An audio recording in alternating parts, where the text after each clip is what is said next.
আজকের রেসিপি ইলিশ মাছের ঝোল আলু আর বেগুন দিয়ে। আলু সঙ্গে ইলিশ মাছ, তারপরে কড়াইতে দেব তেল। ইলিশ মাছটা তেলে একটু ভেজে নেবো হালকা করে।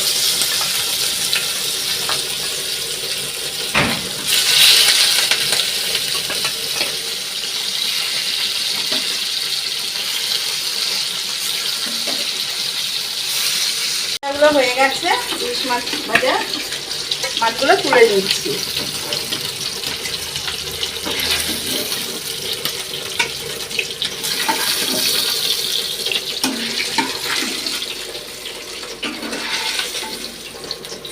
আর একটু তেল দেব,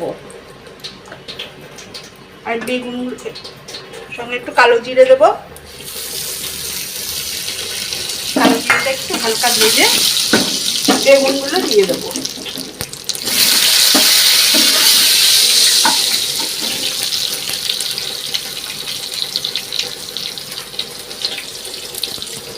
আমি একটু হলুদ দেবো,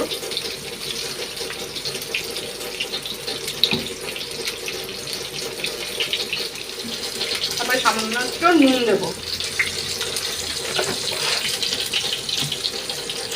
বেগুনটা একটু হালকা ভাজা ভাজা করে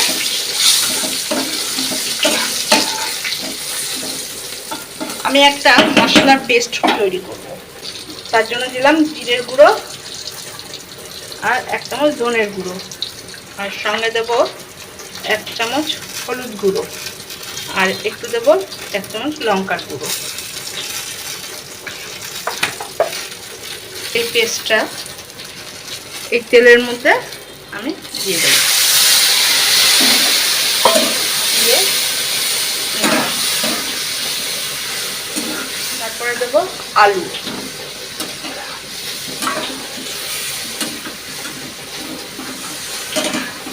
দিয়ে একটু নাড়াতে থাকবো। একটু তেলটা বেরিয়ে আসলে, মশলাটা একটু ভাজা ভাজা হয়ে গেলে, তেলটা বেরিয়ে আসলে তার মধ্যে দেবো জল দেবো, একটু চিনি দেবো। এই ঝোলটা খেয়ে দেখবেন ভালো লাগবে। পাতলা মাছের ঝোল, কোনো পেটের কোনো সমস্যা হবে না, কোনো কিচ্ছু না। হালকা মশলা দিয়ে এই মাছের ঝোলটা করছি। সামান্য একটু জল দিয়ে দেবো।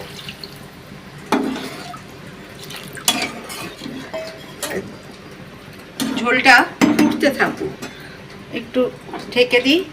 ঢেকে দিয়ে বেগুনটা সেদ্ধ হোক, তারপরে মাছ দিয়ে দেবো। আলু সেদ্ধ হয়েছে কি না, সেদ্ধ হয়ে গেলে তারপরে মাছগুলো ছেড়ে দেবো। হ্যাঁ, বেগুন আলু সেদ্ধ হয়ে গেছে। এবার একটা একটা করে ইলিশ মাছগুলো ছেড়ে দেবো।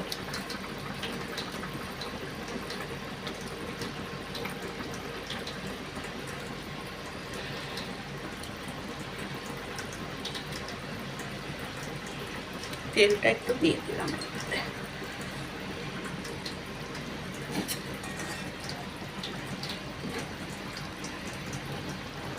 নাড়িয়ে নিই।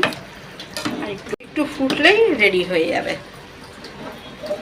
আগে একটু কাঁচা লঙ্কা কুচিয়ে এর মধ্যে দিয়ে দেবেন, একটা কাঁচা লঙ্কা সুন্দর গন্ধ আসবে। আজকে আমার আলু বেগুন দিয়ে ইলিশ মাছের ঝোল কমপ্লিট হয়েছে। খেয়ে দেখবেন কেমন হয়েছে। আমাকে সাপোর্ট করবেন, লাইক দেবেন, শেয়ার করবেন, কমেন্টসে জানাবেন কেমন হয়েছে। নমস্কার।